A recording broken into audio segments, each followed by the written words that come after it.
Mary Bennett stood in the small courtroom, her hands shaking slightly as she held her purse.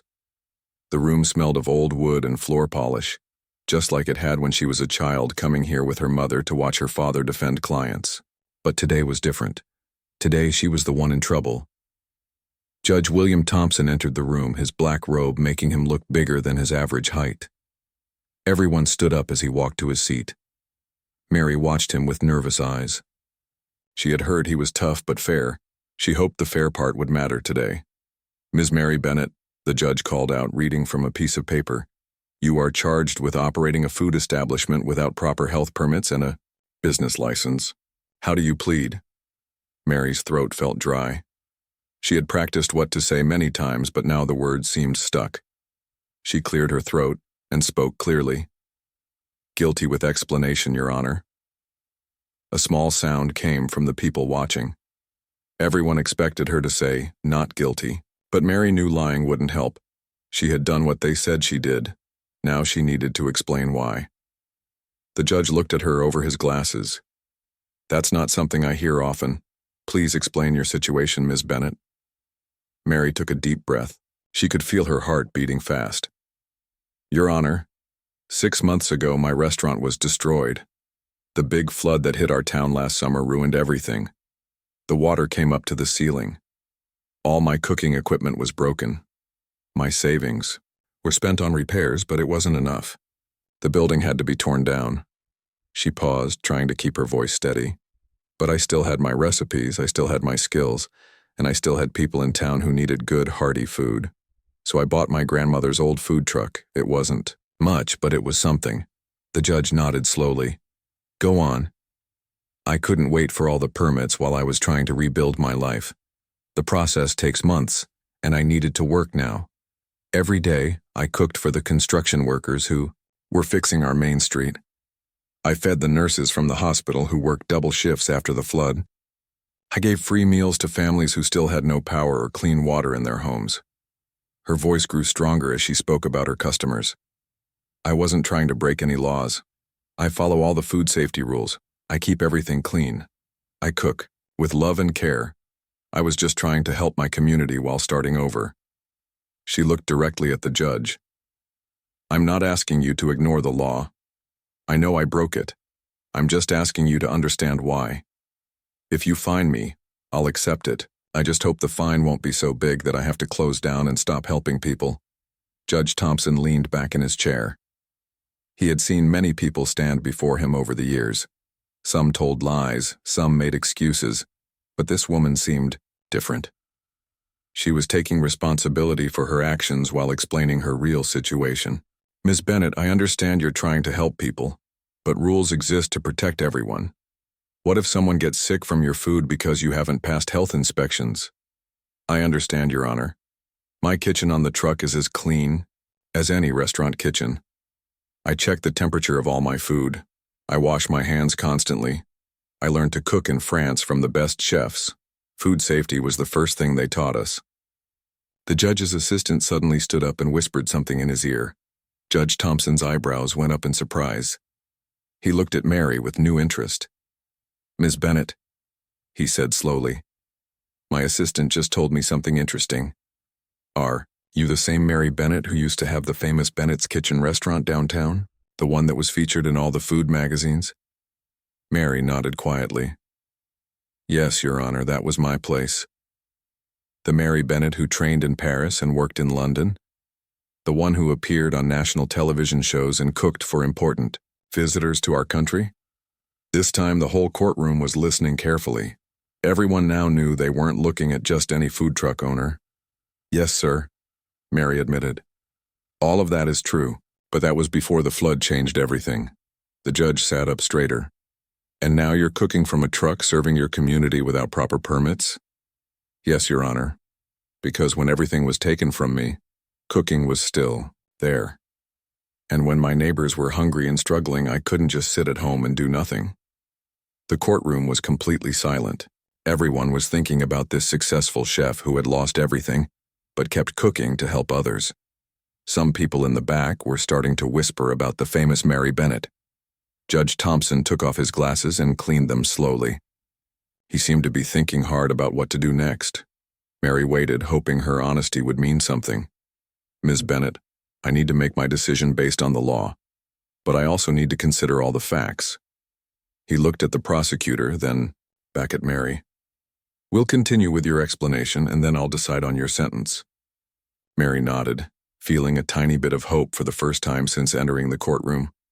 Judge Thompson looked at his papers, then back at Mary. The courtroom was still very quiet. Everyone wanted to hear what would happen next to the famous chef, who was now operating a food truck. Ms. Bennett, the judge said, please tell us more about your current situation. I want to understand everything before I make my decision. Mary nodded and took another deep breath. After the flood, I lost more than just my restaurant. My house was damaged too. I had to live with my sister for 3 months while repairs were made. My savings were gone. Insurance money only covered part of what I lost. She continued. Without my restaurant, I had no income. But I still had people who wanted my food. Regular customers would stop me on the street asking when I would cook again. The town was rebuilding, and good food gives people comfort during hard times. So I decided to buy the food truck. It belonged to my grandmother when she was young. She used to sell apple pies and sandwiches to factory workers. The truck was old, but it still worked. I spent 2 weeks cleaning it and making sure everything was safe for cooking. The judge's assistant was writing down everything she said. Judge Thompson listened carefully. I started small, Mary explained. At first, I only made simple foods like soups and sandwiches. But people asked for my special dishes, the ones that made my restaurant famous. So I began cooking those too. She paused, then added, every morning I wake up at 4 o'clock. I go to the market to buy fresh vegetables and meat. I prepare everything myself. By 6 o'clock, I'm serving breakfast to early workers. By lunch time, I'm at the construction sites. In the evening, I'm near the hospital. The prosecutor stood up suddenly. Your Honor, this is all very touching, but the fact remains that Ms. Bennett operated without permits for 6 months. The law is clear about this matter. Judge Thompson held up his hand. I'm aware of the law, but I want to hear the full story. He turned back to Mary. Continue, Ms. Bennett. Thank you, Your Honor, Mary said gratefully. The permit process is very complicated. I needed to fill out many forms, pay large fees, and wait for inspections. All of this costs money I didn't have, but I couldn't wait while people needed food. She looked around the courtroom. I know some people here. Mr. Thomas from the hardware store. I fed his workers every day while they rebuilt his shop. Mrs. Johnson from the post office. I made special meals for her daughter who has food allergies. Dr. Chen from the hospital. He said my food helped his staff stay strong during the busy months after the flood. Several people in the courtroom nodded. Some smiled at Mary. The judge noticed this. Ms. Bennett, did you make any profit from your food truck business? Mary shook her head. Not much, Your Honor. I charged enough to buy ingredients and pay for gas for the truck. Sometimes I gave food to people who couldn't pay. I kept track of every penny in my notebook. I can show you if you want. She reached into her purse and pulled out a worn notebook. I wrote down every sale, every expense. I wasn't trying to get rich. I was trying to help my community and slowly save money for permits. The judge's assistant whispered something else. To him. His eyes widened again. Ms. Bennett, Judge Thompson said slowly, I'm hearing something remarkable. You're telling me you served food to thousands of people without any reported illness or complaint? That's correct, Your Honor. I follow all food safety rules. I learned from the best chefs in Europe I would never put anyone's health at risk. The prosecutor spoke again. But she still broke the law. Her good intentions don't change the legal requirements. You're right. The judge agreed. Laws exist for good reasons. He turned to Mary. What do you plan to do if I allow you to continue operating? Mary stood straighter. I've been saving money penny by penny. I'm almost ready to file for permits. I need 3 more weeks to have enough for all the fees. If you give me that time, I promise to do everything legally. The judge looked at his notes. He seemed to be weighing his options. The courtroom waited quietly. Ms. Bennett, you've admitted to breaking the law.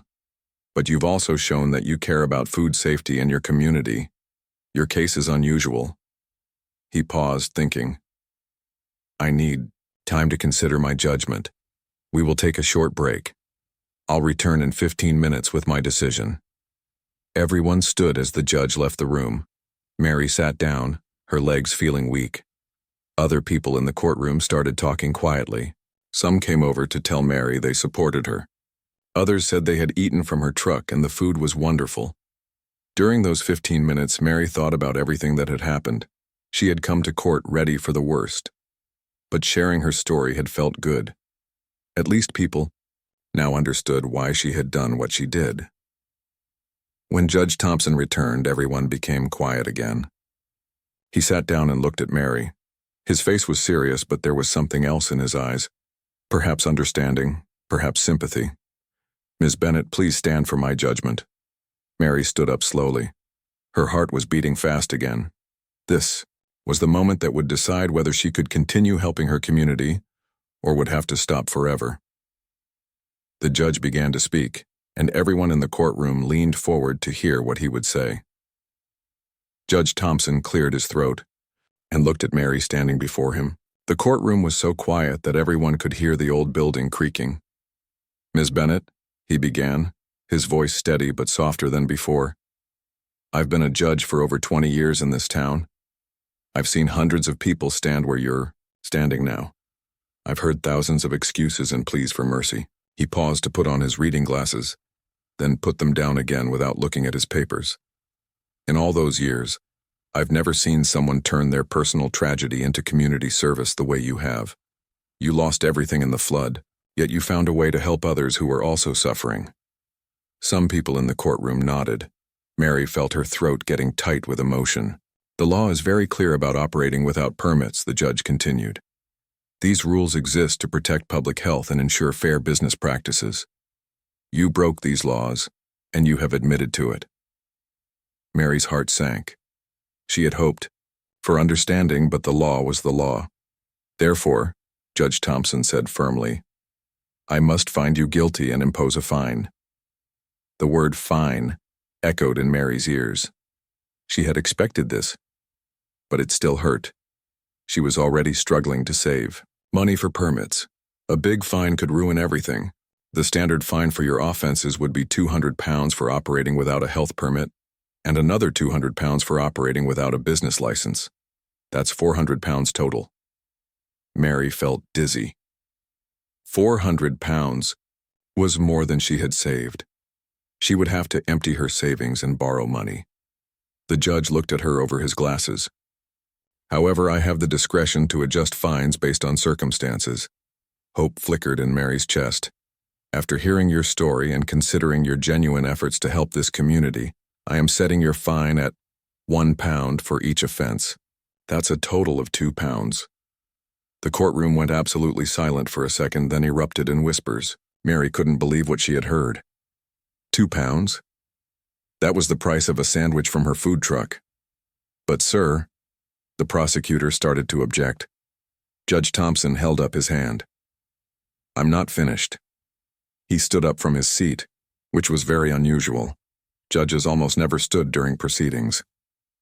"Ms. Bennett, I am also suspending all other penalties on one condition, that you continue serving this community the way you have been, but you must obtain all proper permits within the next 30 days. Mary felt tears coming to her eyes. This was more mercy than she had dared to hope for.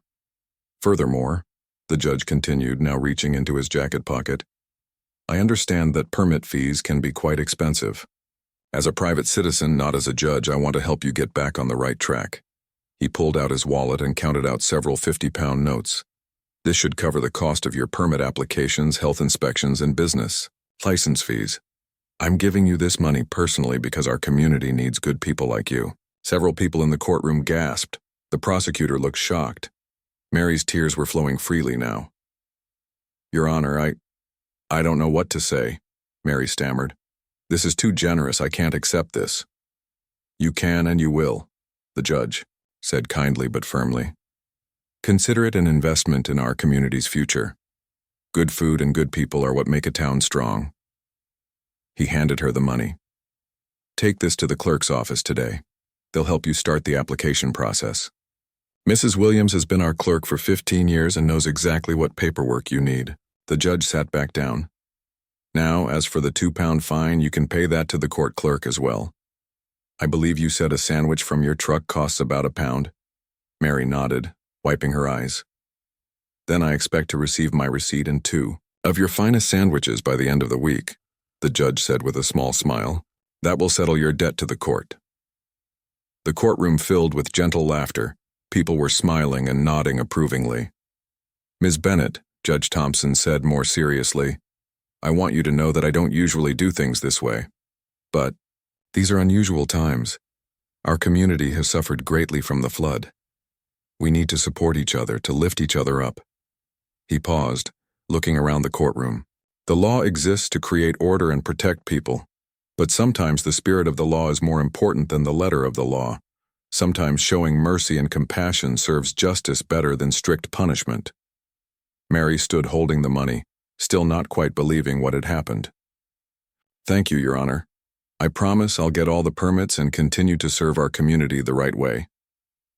I believe you will, the judge said, and I expect to see you successfully running your business for many years to come. He turned to the prosecutor. Do you have any objections to this judgment? The prosecutor, who had been whispering with his assistant, stood up. No objections, Your Honor. The law allows for judicial discretion and... He paused. We all eat from Mary's food truck. This last comment brought more laughter to the courtroom. Judge Thompson smiled and lifted his gavel. This court is adjourned. As he brought the gavel down, he added, Ms. Bennett, I'll be looking forward to those sandwiches.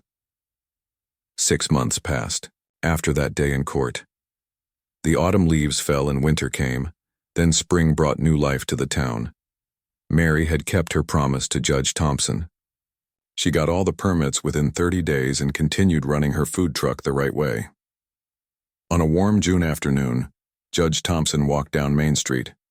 He had finished his court sessions early and decided to visit the new restaurant he had heard about. The building was painted bright yellow with green trim, and the windows sparkled in the sunlight. Above the door, a sign read, Second Chances Cafe, in elegant letters. Judge Thompson smiled when he saw it. He knew this was Mary's place. As he walked inside, wonderful smells filled his nose. Fresh bread, herbs, and something sweet baking in the oven. The restaurant looked warm and welcoming with wooden tables, plants in the windows, and photos of the town on the walls.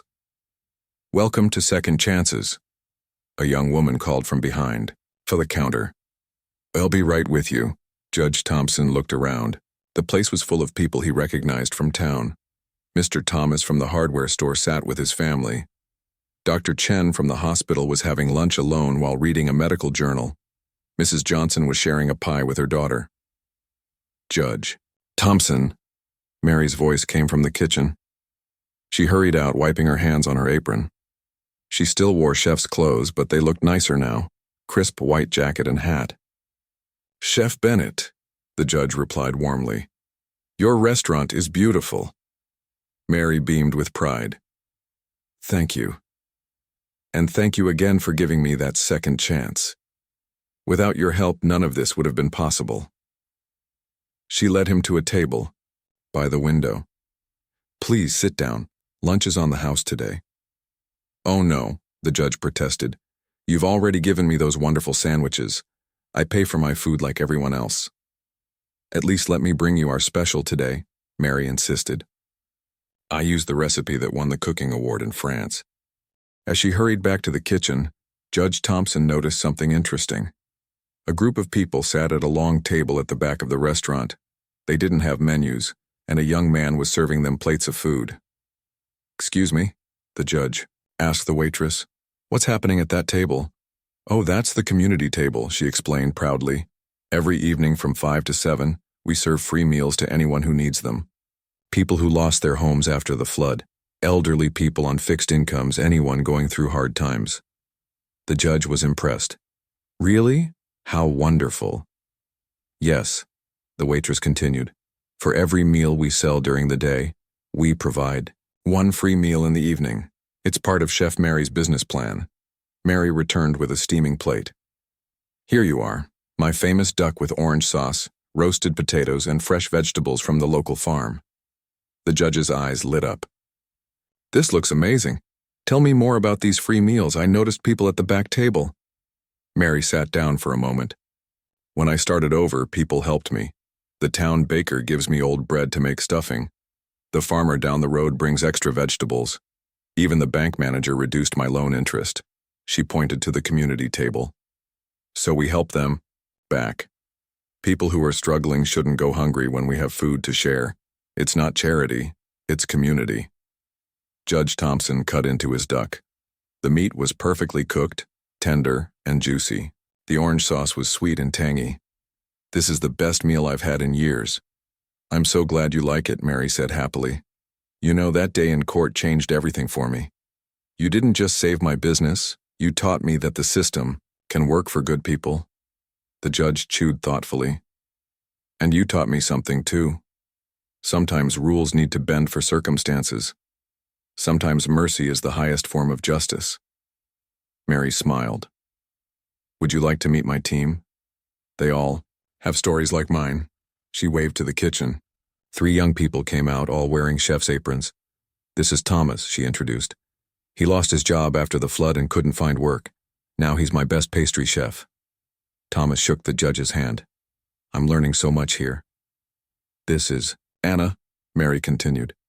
She was living in her car before she started working here. Now she's saving for her own apartment. And this is David. He's studying cooking and needs experience. He works here part-time while finishing school. Each person thanked the judge for his kindness to Mary. They all felt like family. We're not just cooking food here, Mary explained. We're building something bigger. A place where people get second chances, where skills are shared, where community grows stronger. As the judge ate his lunch, he watched the rhythm of the restaurant. Customers came and went, happy with their meals. The team worked together smoothly, laughing and supporting each other. The community table filled with grateful faces. Before leaving, Judge Thompson noticed a small plaque near the kitchen door. It read, "Justice seasoned with mercy feeds the soul." I love your sign, he told Mary. It reminds us every day, she replied. That day in court wasn't just about permits or fines. It was about what kind of community we want to be. The judge paid his bill, leaving a generous tip. As he walked out into the sunshine, he felt proud of his decision 6 months ago. Sometimes the best judgments create outcomes beyond what anyone could have imagined. 3 years had passed since that day in court. Judge Thompson retired from the bench and now spent his days enjoying his garden and visiting local businesses. On this sunny morning, he walked slowly down Main Street, greeting people he had known for decades. He stopped at the corner where Mary's food truck used to park. Now, Second Chance's Cafe stood there, but it looked different. The building had expanded, taking over 2 shops. A line of people waited outside, chatting happily. Judge Thompson, Mary called from the doorway. She looked radiant in her chef's whites, her face beaming with pride. Mary, he responded warmly. What's all this? Commotion? We're opening our cooking school today, she announced. Remember how I taught my staff? Now we have a proper classroom where people can learn to cook professionally. The judge's eyes widened. A cooking school? Here in our little town? Yes. We start with 12 students today. They'll learn not just cooking, but also business skills, food safety, and how to run their own cafes or trucks. She led him inside. The restaurant had been redesigned to include a teaching kitchen visible through glass walls. Students in white aprons were nervously preparing their stations. Look who I brought, Mary called to the class. This is Judge Thompson, the man who helped make all this possible. The students turned and applauded. One of them, a young woman with short hair, stepped forward. I'm Emily, she said shyly. 3 months ago, I was homeless. I ate at your community table every night. Mary taught me the basics, and now I'm learning to become a chef. Another student, an older man, spoke up. I'm Samuel. After I lost my job at the factory, I thought my life was over. But Mary hired me to wash dishes. She saw I had potential and encouraged me to join this program. Judge Thompson felt his eyes getting misty. This is wonderful. Simply wonderful. Mary showed him around. The restaurant still had the community table, but now it was larger, local. Businesses had joined to sponsor meals. The walls displayed photos of everyone who had been helped. Former homeless people who now had homes, single parents who finished education, elderly neighbors who found purpose. In the back room they found David, Mary's first student, teaching a group how to make bread. "Judge Thompson," David exclaimed. "Look at this. Organic whole grain bread, no chemicals, just like Mary taught us." The smell of fresh bread filled the air. Students worked with focused attention, kneading dough with flour-covered hands. "David is my head baker now," Mary explained, proudly. "He still goes to school at night for his business degree. Next year, he'll open his own bakery." They moved to the office where Anna, another early student, worked at a computer. "Anna manages our books now," Mary said. "She keeps track of our community program, makes sure we stay profitable while still giving back." Anna looked up and smiled. "We feed over 100 people daily through the community program, and we're still growing." The judge sat down in a comfortable chair. "Mary, when I met you in court 3 years ago, I never imagined this would happen." "Neither did I," Mary admitted. "But you showed me that one person with authority could choose compassion over punishment. That inspired me to build something that helps others." She poured him tea from a beautiful teapot. "Remember how I told you cooking was who I am? Well, teaching others to cook, helping them build new lives, that's who I've become." Thomas, the pastry chef, brought in a tray of small cakes. "These are today's dessert special, lemon lavender cakes. Would you like to try one?" The judge tasted the cake. The flavors danced on his tongue, bright lemon balanced with gentle lavender. "Extraordinary. Thomas created that recipe," Mary beamed. "He's become quite the artist."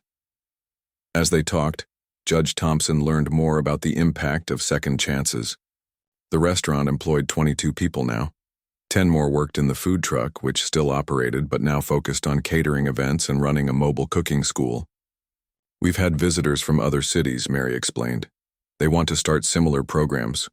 We're writing a book about our model, how restaurants can create community impact while staying successful." The students had finished their morning lesson and were cleaning up. Emily approached the judge. "Sir," she said softly, "I want to thank you properly. That day you helped Mary was the day everything changed for so many of us. The ripples from your kindness reached farther than you know." Other students gathered around. Each shared quick stories of how Mary's second chance led to their own transformations. Samuel, the former factory worker, was opening a food truck next month. Maria, a single mother, had earned her manager certification. Before leaving, the judge attended the afternoon service at the community table. 70 people sat together, old and young, different backgrounds and situations, united by good food and kindness. Mary rang a small bell. "Today marks our 1,000th free meal. To celebrate, everyone here will receive groceries to take home." Happy sounds filled the room. Volunteers brought out bags filled with fresh produce, bread, and prepared foods. As the judge walked home that evening, he thought about how one small act of mercy had multiplied into something beautiful. Second Chances Cafe wasn't just feeding people. It was nourishing souls, building community, and creating opportunities for countless individuals. The sun was setting, painting the sky orange and pink. Judge Thompson smiled, knowing that sometimes the most powerful judgments happen not in courtrooms, but in the simple choice to help someone who needs it. Mary had taken her second chance and created hundreds more for others. In the distance, he could hear laughter from the cafe. Tomorrow would bring new students, new meals, and new stories of transformation. But today, the judge felt grateful to have played a small part in starting it all. The lesson was clear. When we lift others up, we lift our whole community.